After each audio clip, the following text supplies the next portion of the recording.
Welcome to the Social Media Law Podcast. I'm Ian Corzine, your social media lawyer. I teach you how not to break the rules of social media. Today, I have some awesome content for all you beginning content creators out there. Nick Nimmin of the Nick Nimmin YouTube channel is going to join us. He's going to teach us how to start our YouTube channels in 2021. I firmly believe that if you follow what Nick tells us in today's podcast, you're not only going to be a good YouTuber, but you could be an awesome YouTuber. Nick, welcome to the show.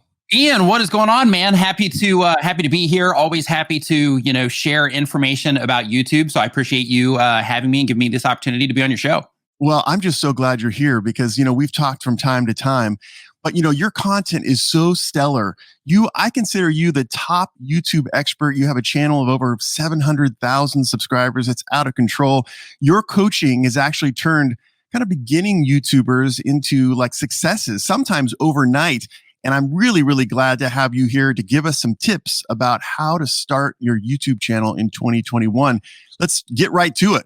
What would you advise someone who's considering right now, listen, YouTube's been going on a long time, but listen, I want to start my channel coming up next year. What would you say? The most important thing when you're first starting a YouTube channel is having a really good understanding of what it is that you're actually wanting out of your YouTube channel. And the reason that's important is because when you know what it is that you want out of your YouTube channel, then you can make sure that you're making the right content that will get you in front of the right people that will help you get what it is that you want out of your YouTube channel. So defining exactly what it is that you are trying to accomplish with your YouTube channel helps you know the right content to make, helps you make all of the right decisions along the journey as well, because every single decision that you make, it becomes simple. Just like any other goal that you're chasing, when you are presented with an opportunity for a collaboration or you are presented the opportunity to work with a brand of some kind or something like that, then what you can do is you can simply say, put it through your filter. Is this something that will, get me closer to that goal? If the answer is yes, then sure, let's do it. If the answer is no in that situation, then, no, let's not do it. But, having that, clear goal is really important because it helps you define that audience as well. When it comes to YouTube, knowing who it is that you're making your content for is one of, if not the most important thing outside of knowing what it is that you want. And the reason for that is because when you know who it is that you're making your content for, in that situation, then you can, cater your titles to those people. Of course, topically, by default, you're going to cater to those people. But, the specific imagery that you're using in your thumbnails, the language, and I don't mean, like what country you're from or what language that you speak. I mean, the little nuances of language that you're going to be using in your videos is going to be different based on who it is that you're trying to reach. So as an example, if you're reaching like a gamer crowd, then in that situation, your videos can open up and you can be like, hey, what's up, fam? In this video, if we get to 100 likes, we're going to give away shark cards and, all that good stuff. So where if you're making, content for, early retirement planning, then, that type of... You don't want to start out like, hey, what's up, work out. Right.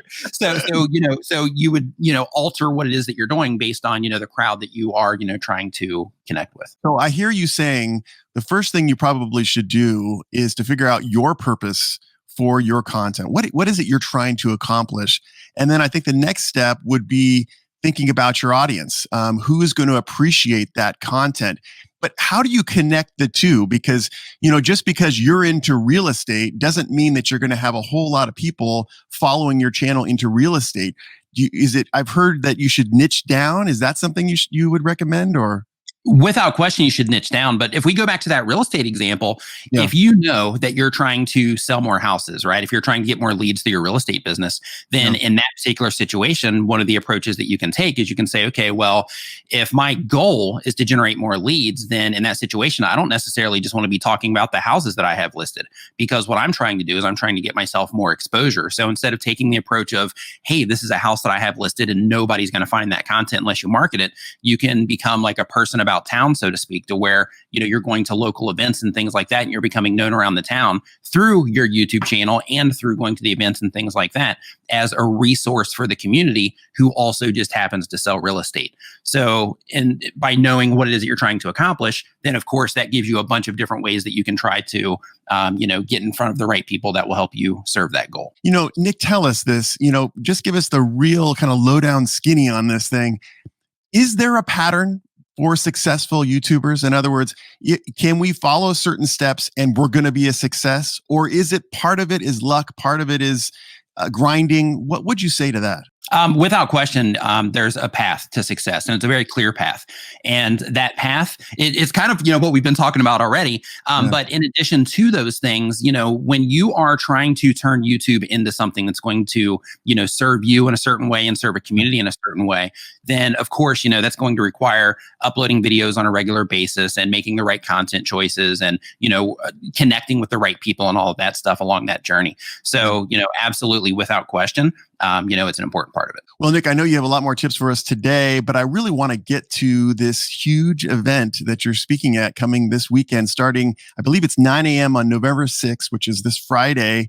Tell us about this event. So the event is VidSummit, and VidSummit is like if you are a YouTube content creator, or if you're doing anything in online video, VidSummit is the place.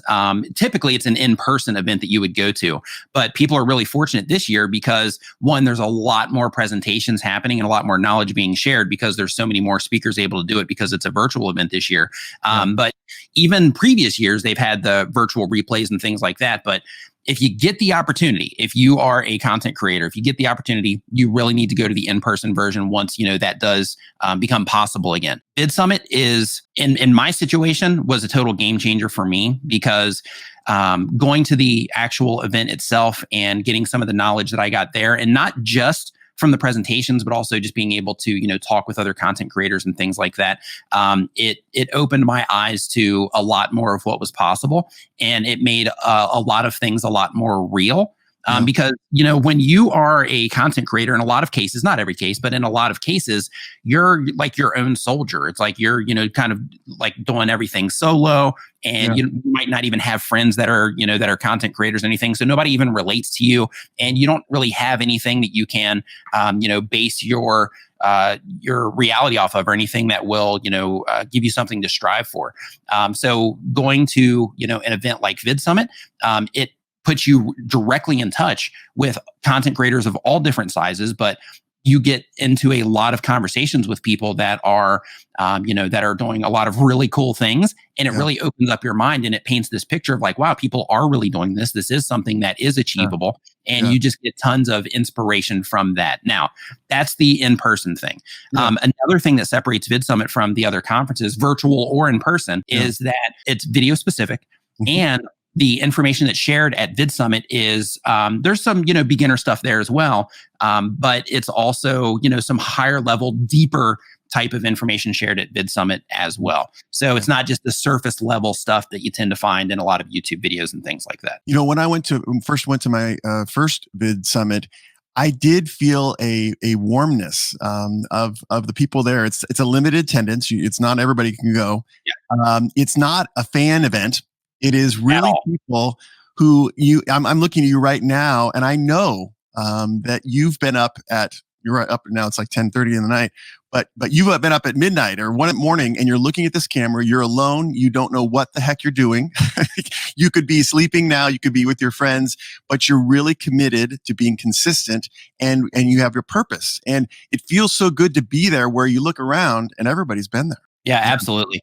And also, when it comes to, VidSummit, Daryl, who is, the person that founded VidSummit, Daryl Leaves, he is also extremely passionate about helping YouTube content creators and helping YouTube content creators turn their passions into, an income source, a full-time, income, or at least something that's generating some type of income from, the efforts that they're putting into their YouTube channels.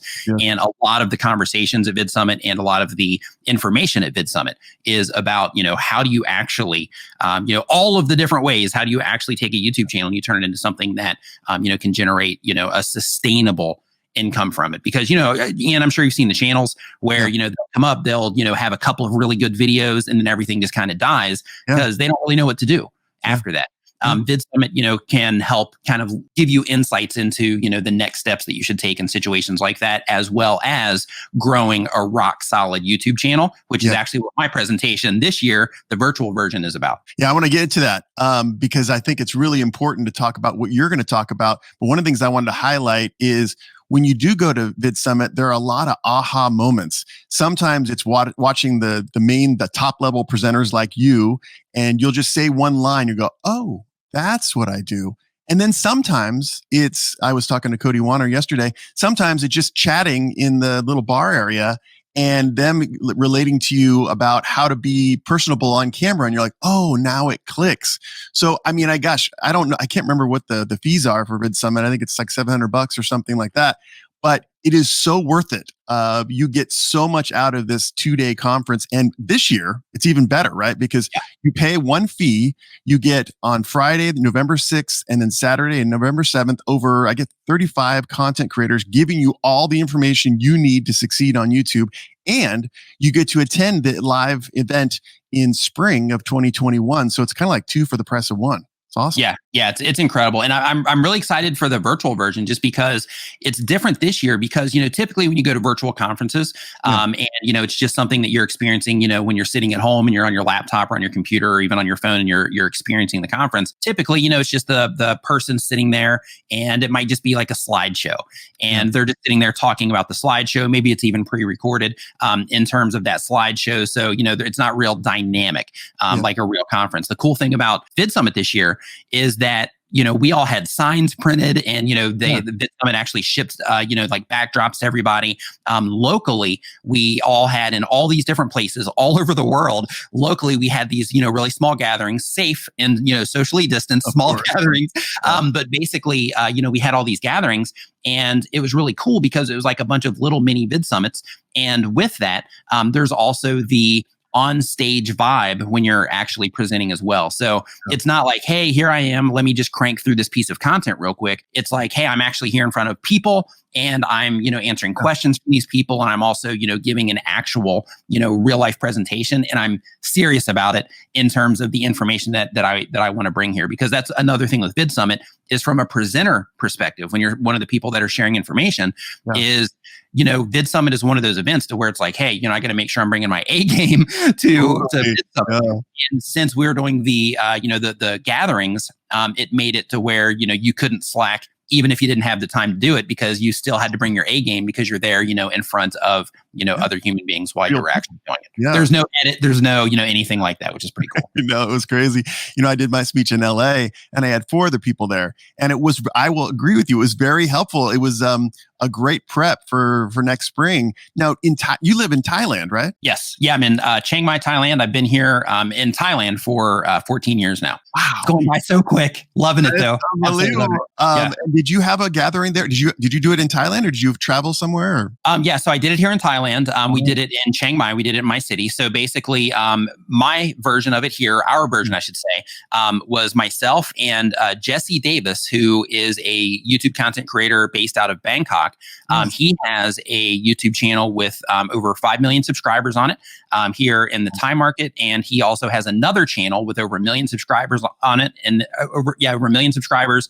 And then I think 2 more with over 100,000 subscribers on them as well. So so he's just cranking out, he basically has taken, his system and he's, applied it to the local market, and he's able to, just start producing, high producing channels here in Asia as well. So his information is fantastic. And of course, the information that I share is also cool, but basically we met up here for that. And then we had, I think, like 5 or 6, other people that were hanging out there with us as well. Also, local YouTubers. So, what are you talking about at VidSummit? You don't have to give us your whole speech because I know it's under wraps. But what are you basically talking about? My whole presentation is about creating a rock solid YouTube channel, and what that basically means is, part of being a content creator is you have the creator side, you have the audience side, and you have the YouTube side in terms of their algorithms. So, my entire presentation is based around how do you actually do this at a sustainable level?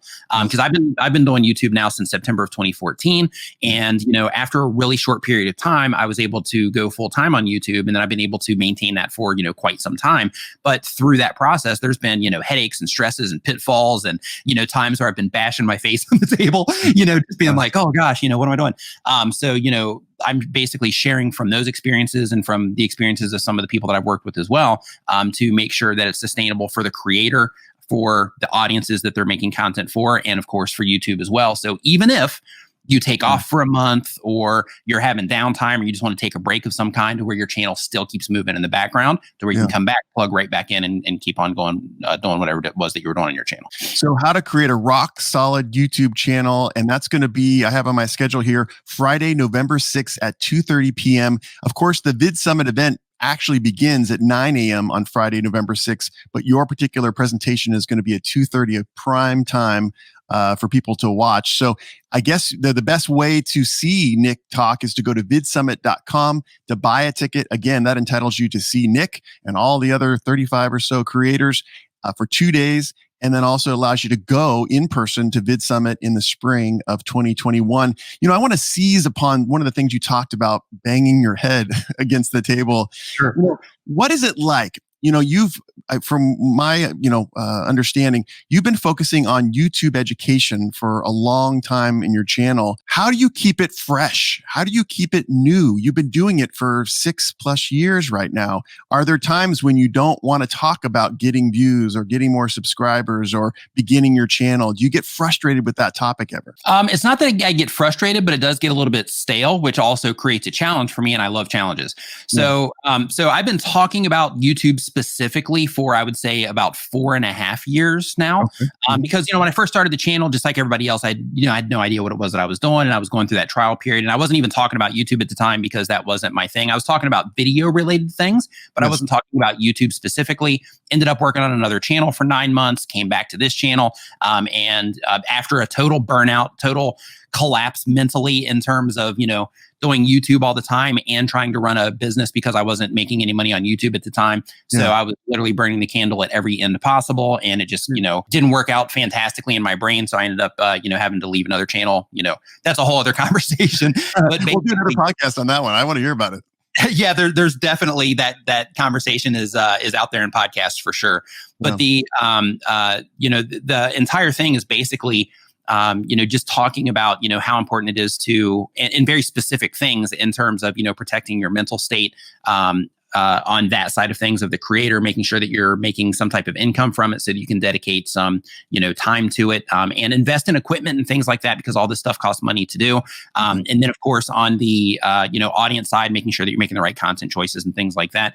But basically, when it comes to the presentation as a whole, the entire goal of that presentation was simply to make sure that the people that watch it, if they are a content creator that is already successful, but they're wanting to make sure that they stay successful and they stay thriving, that they can, learn from that presentation to do so. And hopefully for the new people that are coming onto YouTube that are going to, maybe they're just getting started. For those people that are coming on, I just want to make sure that they're laying the foundations correctly so that they don't end up in a situation like I did where they're completely burned out, or to where they just can't fund what it is in terms of like their camera goes down, their phone goes down, even if they're making content on their phone, they're going to have to buy a new phone.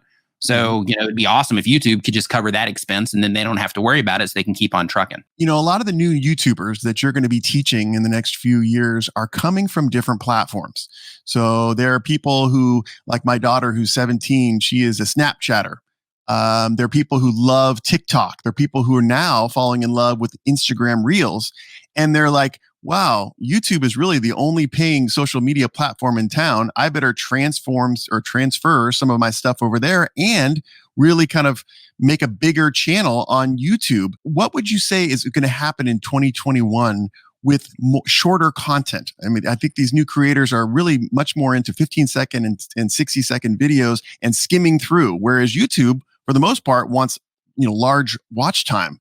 So how do you think YouTube's going to change in 2021, or what's they're already in that process? So YouTube has introduced stories now, which you're actually extremely active on, but they've introduced stories now. They've also introduced shorts, which is basically 60 seconds or under at this point in time, in order to be able to, tap into that short form content market that everybody is definitely interested in right now. Yes. And the really cool thing about that, in my opinion, is that, on YouTube, it's going to turn YouTube, I mean, it's already an entertainment resource and a knowledge resource, but it's going to take it from that to serving the people that are into the long form content, and also being able to build audience off of short form content as well, just like they do on TikTok and Snapchat and so on. So I think that eventually, once all the bugs are worked out and once it's officially open, I mean, technically it's open to everybody now using the hashtag, but once it's official directly from inside of the app, I think it's really going to be a great way to transfer audiences directly from Snapchat, TikTok, Instagram Reels, and all of that as well. And the thing is, it is the big difference with YouTube that a lot of people that are, getting into it because they enjoy the, just the gaining followers and making content and, that whole thing, is that on YouTube, even though people think that it's difficult to grow a YouTube channel, the discovery options that you have in terms of people being able to find you on YouTube are way more than any other platform that's out there right now. Okay. So a lot of people will lean on TikTok because they have the feed to where, they're showing, even if you have a brand new TikTok account, you might pop up in somebody's feed. To where on YouTube, people are saying, why isn't YouTube doing that? And the funny thing is YouTube does. You just have to learn what it is that makes YouTube want to show your content to the people that are most likely to watch it at that point in time, and be able to leverage that. Yeah. And the only difference between the two is that on TikTok, you don't have to learn anything to do that. But on YouTube, there is a little bit of a learning curve when you come on, in terms of learning how to actually get YouTube to, to show your videos to the right people. I have so many questions for you, Nick, but let's just get into this a little bit more. What's behind the scenes for YouTube on YouTube Shorts? What is the thought process? Because, if I was talking to Brian G yesterday, and he was saying, there's a lot of things about making a successful YouTube video, but watch time is huge. They want you on the platform for a long time. Now, YouTube Shorts has you on the platform for a short time. Can you see the strategy there? Is it just because people like short form and they want to be able to have that offering? I think it's a doorway. Okay. I think that's all it is. I think it's a doorway. So I think it's a doorway. I think it might transition the platform in some way if that becomes like a high response thing, which it probably will. But I think it's more of a doorway because, they rolled out Shorts as soon as TikTok was banned in India, and they rolled out Shorts to India. So they're trying to absorb some of that audience that, that got taken away from the Indian TikTok creators. Exactly. So, because of that, I think it's more of a doorway than anything. And by doorway, let me explain that a little bit. Basically, It's just a mechanism to bring people onto the platform so that they can, get them back onto YouTube more, regardless if they're watching long videos, short videos, if they're popping in for a short story or an actual YouTube short. They just want to get people coming back to the platform as much as possible. And the short is one of the additional ways that you can do that. A lot of my content creator clients are talking to me about how they utilize YouTube Shorts coming up, because they're testing with it. It's not exactly working just right now, but it will be, because like you said, in India it's full-fledged working. But they're debating about what is it that attracts people to a YouTube short or to short form content. If you go to TikTok, if you go to Triller, if you go to Instagram Reels, for the most part, people aren't doing thumbnails. It's so funny when I talk to people out there who are on the other social media platforms, and they look at my stuff and they say, oh, you're just a YouTuber. And what they're referring to is the fact that we package our product, right? We have this great title, we have SEO, we have a thumbnail, and then we have our content. But a lot of this short form content, there's none of that. It's literally just the substance. Will you be recommending to 2021 creators that they package their YouTube shorts like they would their videos? Because it does pop up on the same long form feed. In other words, when you publish a YouTube short, it comes up just like your 10-minute video. What advice would you give to creators coming to you saying, listen, I'm just going to be a YouTube short creator, or I'm going to do both? That kind of thing. Yeah, I think that everybody who is into content creation in any way should definitely experiment with everything. Yeah. Experimentation always opens the path in terms of exactly what it is that you should do based on the information that you collect from your experiments. Yeah. But I think that when it comes to shorts, if you are somebody that's like, hey, I just make really cool 60-second videos, there's going to be an audience for that on YouTube. And as soon as YouTube finds it, then YouTube is going to start showing your shorts to people that are like those people that find it, that enjoy it. Because YouTube's goal is to serve the right videos to the right people at the time that they're most likely to watch them, so that they'll click them and have a great experience on YouTube. So if you're a 60-second creator, that's what I'll call them for the conversation. Yeah.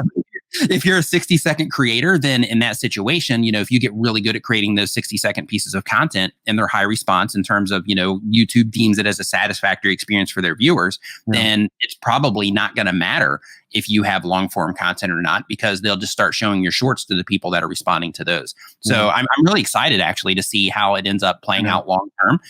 But I think that there's definitely going to be a place for people that like to only make short form content. Yeah, it'll be interesting because I've experimented. I think I've made 5 or 6 shorts. I've called them lawyer #shorts.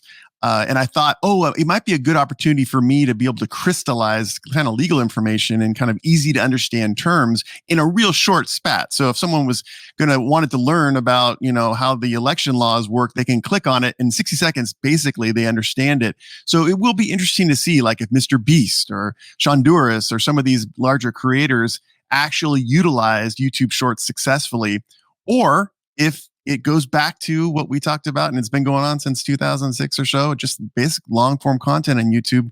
That's the place to go for it. It'll be an interesting thing. It will. And in terms of like the thumbnails and, filling Yeah. out the descriptions and optimizing for SEO and things Yeah, like that. yeah. Like right now at this point in time, I don't even see that as something that would even blend in well with the rest of the platform. So when it comes to short form content, for example, I'm not even sure how that would end up in search for some of that as an example. So, like if you're trying to figure something out or you're trying to get information on something and you hop into YouTube search for it, then I'm really curious to see if over time, if those videos end up popping up there or not as solutions as well. Like in your case, if somebody's looking for, hey, how do election laws work? Yeah. And then, you're there with a 60-second video compared to a 20-minute video of somebody explaining the same thing. I'm really curious to see how, how YouTube ends up sorting those based on how people are responding. I can't wait. I'm going to continue to make them because I think it's quality content and it's fun because you really have to distill. And it's, I've made them, I've made a couple where I called them shorts, but they went over to 131 because I just couldn't condense them that quick. But it is a fun experience. And we will see. It does please this current younger culture where they want it now. I mean, we're not talking about a cute little spin of the chair before we get into the video. They want it now. And so I'm going to experiment with it and see what happens, especially when they add it to the mobile platform, when they actually add, there is the ability to do it right now, but when they have kind of a section for YouTube Shorts, that'll be great. I got another question for you if you've got time, and that is YouTube chapters. I think that this is kind of an under discussed function or feature that just came out. And I think it's really helping people out. Can you describe for us what YouTube chapters is? Sure. YouTube chapters are basically to where you put timestamps essentially down in your video description that link to very specific parts in your video. So let's say, as an example, just to make it easy, let's say that you have a video where you share, we'll frame it around you, Ian. Let's say that you share 5 tips for 5 legal tips for YouTube content creators. Sure. Well, what the chapters do is they make it to where Ian can, in his video description, he can say, okay, this is where number 1 starts, this is where number 2 starts, this is where number 3 starts, and so on. Yeah. And then on the actual video player itself, either people can go into the description and click on the timestamp and go directly to that part, or they can actually do it right within the player inside of YouTube and go directly to the part that they care about. And the thing that's really cool about that is if you're on a desktop, on a mobile, it's not this way so much, but on a desktop, it's really great because when you hover over it, you can see like the full description of that particular area. But it's a little bit more condensed, of course, on a mobile. But it's a great way to make it easy for the viewer to find what they care about inside of your content. So it's a really cool feature. Like one thing that I'm a really big fan of, Ian, is just making it easy for your viewers to get what it is that they want. Also, just creating a great experience for the people that are interacting with your content.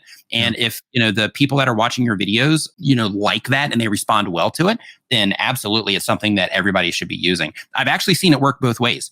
I've seen it work to where like entire videos essentially get skipped until like an end part and things like that in mass. I've also seen it to where there's like a nice steady kind of little spike here, little spike here, little spike there. I've seen it work in both ways, but it's definitely something that everybody should experiment with their audience. I think we should. And, it's YouTube doesn't put money into features without believing in them. I've seen kind of similar results to you with my content creators. You'll start to see the view analytics change a little bit because you see skips. I'm starting to see what'll end up happening is I want to find out the top legal tips for YouTube.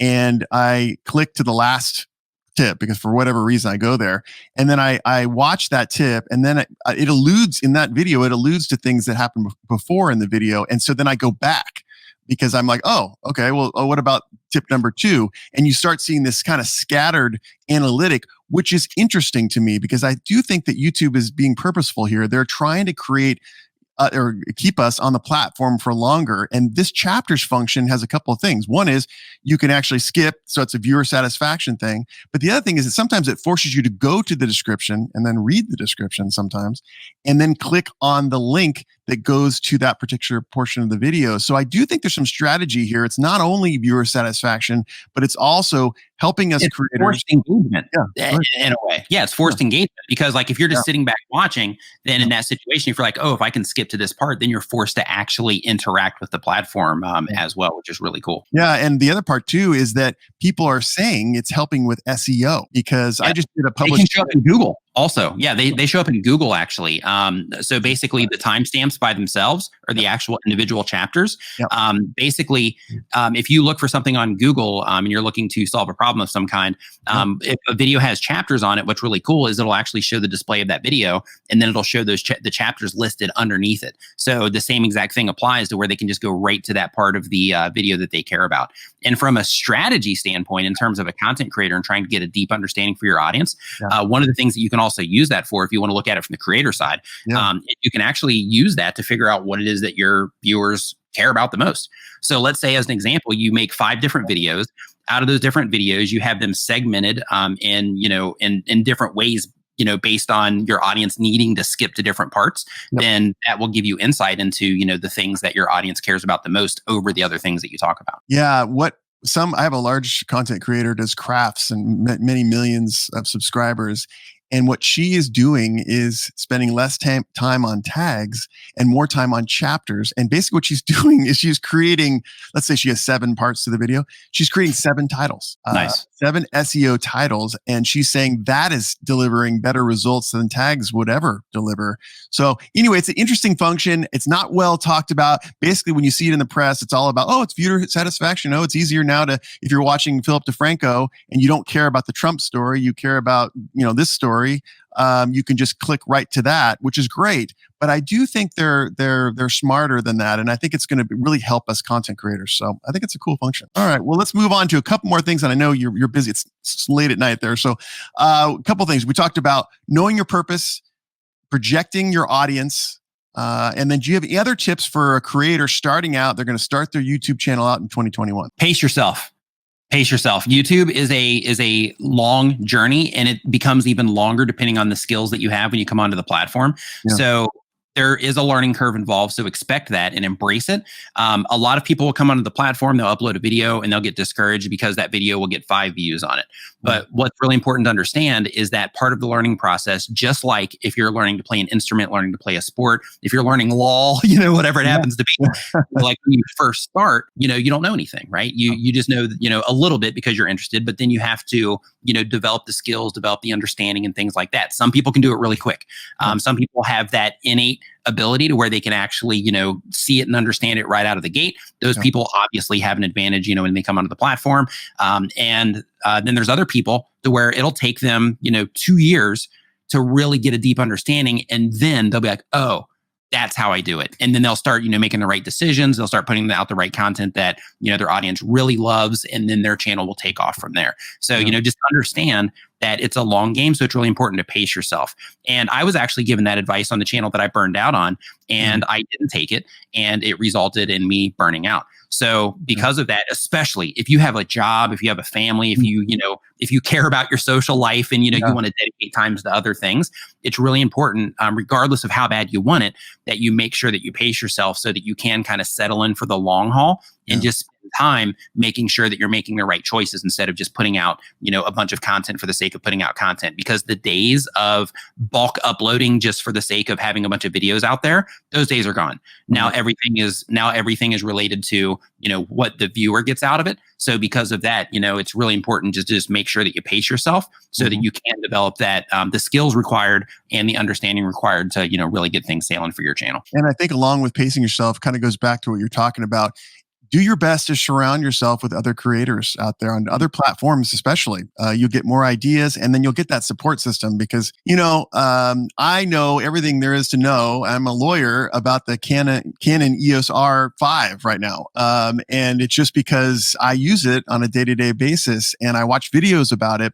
And no one else surrounding me, my lawyer friends, my family, my other friends, knows anything about it. So it does help for you to be able to lean on people who know the business and have been doing it And I think that goes along with kind of the advice to pace yourself. It really does. Yeah, absolutely. And with that, I mean, there's YouTube communities on Facebook. You mentioned Brian D. Johnson. He has a great one called Tube Ritual. Daryl has one called Video Makers and Marketers.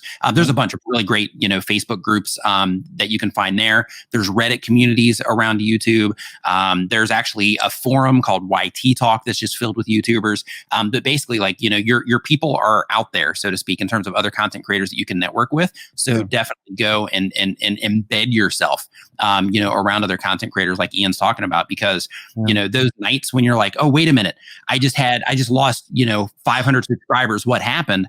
Yeah. Then you can go into one of these groups and you can post, and then you'll find out, oh, well, YouTube is doing a purge right now, so it's not a big deal. It wasn't me. YouTube is doing a purge, so it's the system. It's not me. I don't need to freak out. I can go to bed and sleep peacefully tonight.